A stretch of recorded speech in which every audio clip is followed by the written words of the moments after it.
में जब रहते हैं तो जाति अपने आप आ जाती है। भारत का जो शोषण है जातिगत आधार का शोषण है, और जब हिंदू धर्म में रहेंगे तो जाति अपने आप आएगी। कोई कोली होगा, कोई चमार होगा, कोई तेली होगा, कोई वाल्मीकि होगा। जब आपने हिंदू धर्म का परित्यागी कर दिया और बौद्ध धर्म स्वीकार कर लिया तो अब आपकी जाति खत्म हो गई। जातिगत आधार पर जो आपके साथ भेदभाव है उसको करने की कोई हिमाकत नहीं कर पाएगी।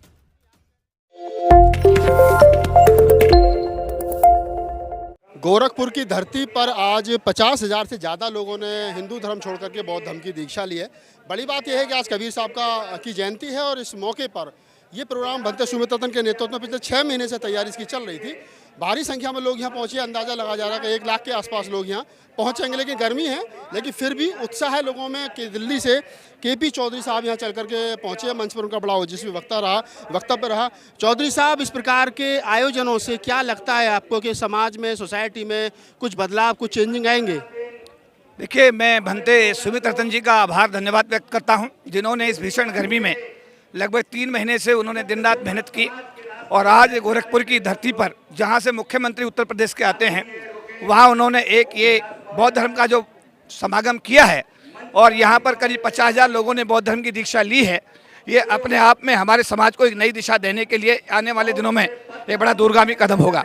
और आज इसी मंच से ये घोषणा हुई है कि संविधान दिवस 26 नवंबर के शुभ अवसर पर दिल्ली के रामला मैदान में लाखों लोग पूरे देश के कोने कोने से बुलाए जाएंगे और उस दिन बौद्ध धर्म का कन्वर्जन कार्यक्रम दिल्ली के रामला मैदान में किया जाएगा। तो मैं आज के इस आयोजन के लिए भंते सुमित रतन जी को और उनकी एंटायर टीम को all India federation SC ST organisations की तरफ से साधुवाद करता हूं, आभार व्यक्त करता हूं, धन्यवाद करता हूं और उम्मीद करता हूं कि भंते जी पूरे प्रदेश में जिस तरीके से पूरे देश में कार्यक्रम कर रहे हैं उससे समाज को एक नई दिशा मिलेगी और आने वाले दिनों में भारत बौद्ध में राष्ट्र, बाबा साहब की जो सोच थी कि भारत बौद्ध में राष्ट्र बनना चाहिए, ये भारत एक दिन बौद्ध में राष्ट्र बनकर रहेगा।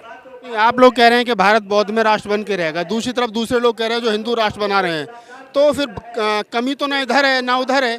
जबकि भारत का संविधान तो कहता है कि भारत जो है वो सर्व धर्मों का, पंथों का, सबका सम्मान करता है। अगर आप लोग भी जिद पे अड़ जाओगे कि हम भारत को बौद्ध में करेंगे तो फिर आप में और हिंदुओं में क्या फ़र्क रह गया? देखिए, ये बाबा साहब अम्बेडकर का सपना है और बाबा साहब अम्बेडकर ने बहुत सोच के समझ करके बौद्ध धर्म को स्वीकार ये कह करके किया था कि हिंदू धर्म में पैदा होना मेरे बस की बात नहीं थी, पर हिंदू धर्म में मैं रहकर मरूंगा नहीं। और दुर्भाग्य है कि जितना भी शुरू ट्राइब है वो अपने आप को हिंदू कहता है, लेकिन उसके बावजूद भी उसको इस देश का हिंदू नहीं मानता है और वो शुद्ध हिंदू जो है इस SC ST के साथ रोज अत्याचार अन्याय करता है।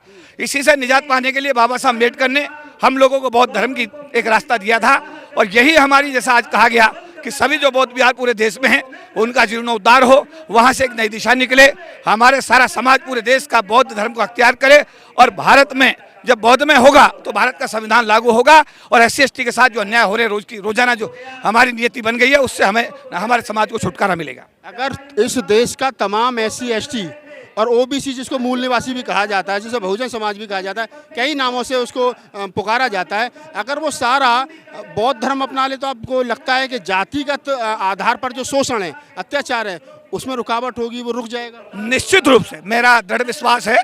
मैं बाबा साहब अम्बेडकर का अनुयायी हूँ और उन्होंने बहुत सोच समझ कर पूरे विश्व में एक बौद्ध धर्म को चुना और बौद्ध धर्म जैसे हमारे लोग अख्तियार करेंगे, मैं बहुत 100% मेरा ये दृढ़ विश्वास है कि हमारे जो 7 रोज का शोषण हो रहा है उससे हमको निश्चित रूप से निजात मिलेगी और भारत में स्वाभिमान सम्मान से जीने का हमको अवसर मिलेगा। तो धर्म जो है शोषण का, जो हिंदू धर्म है जिसको छोड़ करके बौद्ध धर्म में जाने की बात की जा रही है, बाबा साहब को बार बार कोट किया जाता है और तमाम महापुरुषों को कोट किया जाता है, तो क्या धर्म के आधार पर ही शोषण है देश के अंदर? देखिए, इसमें हिंदू धर्म में जब रहते हैं तो जाति अपने आप आ जाती है। भारत का जो शोषण है जातिगत आधार का शोषण है और जब हिंदू धर्म में रहेंगे तो जाति अपने आप आएगी। कोई कोली होगा, कोई चमार होगा, कोई तेली होगा, कोई वाल्मीकि होगा। जब आपने हिंदू धर्म का परित्यागी कर दिया और बौद्ध धर्म स्वीकार कर लिया तो अब आपकी जाति खत्म हो गई। जातिगत आधार पर जो आपके साथ भेदभाव है उसको करने की कोई हिमाकत नहीं कर पाएगा। नहीं, आप कह रहे हैं कि जाति खत्म हो जाएगी, बौद्ध धर्म अपना लेंगे, तो फिर आपको लगता है कि जो सरकारी आरक्षण आप लोगों को मिल रहा है, राजनीतिक आरक्षण आप लोगों को मिल रहा है, वो मिलेगा क्या बौद्ध धर्म में जाने के बाद? निश्चित रूप से संविधान में संशोधन हुए हैं। अगर कोई शेड्यूल्ड कास्ट का आदमी, शेड्यूल्ड ट्राइब का आदमी बौद्ध धर्म स्वीकार करता है या सिख धर्म स्वीकार करता है, उसको आरक्षण की सुविधा मरते दम तक उसकी बरकरार रहेगी, उसमें कोई परिवर्तन नहीं आएगा। तो ये अंतिम फैसला है शेड्यूल कास्ट का कि अब हिंदू धर्म को छोड़ना ही। ये अंतिम फैसला है, एक ही फैसला है। इसके बाद, इसके अलावा SC/ST समाज के पास में कोई दूसरा रास्ता बचा ही नहीं इस देश के अंदर।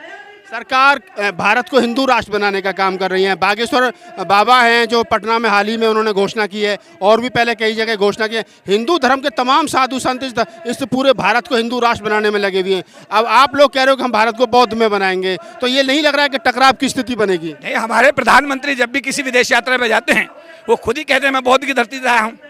जब वही खुद कहते हैं कि मैं बौद्ध की धरती से आया हूँ, तो भारत को बौद्ध में बनाने में किसी को कोई तकलीफ नहीं होनी चाहिए, किसी प्रकार की परेशानी नहीं होनी चाहिए। तो ये तो मतलब मैं नहीं कह रहा, ये तो प्रधानमंत्री जी खुद जाकर बोलते हैं कि मैं बौद्ध की धरती से आया हूँ। तो ये भारत की धरती बौद्ध की धरती है, और इसको बौद्ध में नहीं बनाएंगे तो क्या बनाएंगे? नहीं, वो तो विदेशों से चंदा लेने के लिए बोलते हैं ना, अंदर से थोड़ी बोलते हैं प्रधानमंत्री जी। मैं चाहूँगा कि जो बात हो दिल से हो, उसमें कोई चालाकी ना हो। और जो भी बात प्रधानमंत्री जी कह रहे हैं, मैं तो ये मानता हूँ मन से कह रहे हैं, दिल से कह रहे हैं। मुझे उनकी बात में कोई चालाकी नजर नहीं आती है। और जो भी वो कह रहे हैं कि मैं बौद्ध की धरती से आया हूँ, और वो भारत को बौद्ध में बनाने में अपना पूरा सहयोग प्रदान करेंगे। चलिए, तो आप KP चौधरी साहब थे। जैसा मैंने इनके परिचय में बताया कि आप ऑल इंडिया सरकारी कर्मचारी का जो संगठन है, जिसमें बताया जाता है कि 40 लाख सरकारी कर्मचारी हैं, उनके राष्ट्रीय प्रधान महासचिव है। और आज बड़ा गर्मजोशी का उनका स्वागत किया गया मंच पर, और बड़ा ही ओजस्वी वक्तव्य उनका मंच पर रहा। बात वही आती है कि बाबा साहब डॉक्टर अम्बेडकर ने जो बात 70 साल पहले कही थी कि भारत को हिंदू राष्ट्र नहीं बल्कि बौद्ध राष्ट्र बनाना है, और SC/ST OBC जो समाज है, जब तक वो हिंदू धर्म का परित्याग नहीं करेगा तब तक उसको मान सम्मान नहीं मिलेगा। उसके बावजूद भी अभी भी SC/ST OBC समाज जो कहीं ना कहीं हिंदू धर्म की चादर जो है उसको ओढ़ करके और अपने आप को कट्टर हिंदू मान करके चल रहा है, जिसके तहत उसका सबसे ज़्यादा जातिगत आधार पर शोषण होता है। धन्यवाद।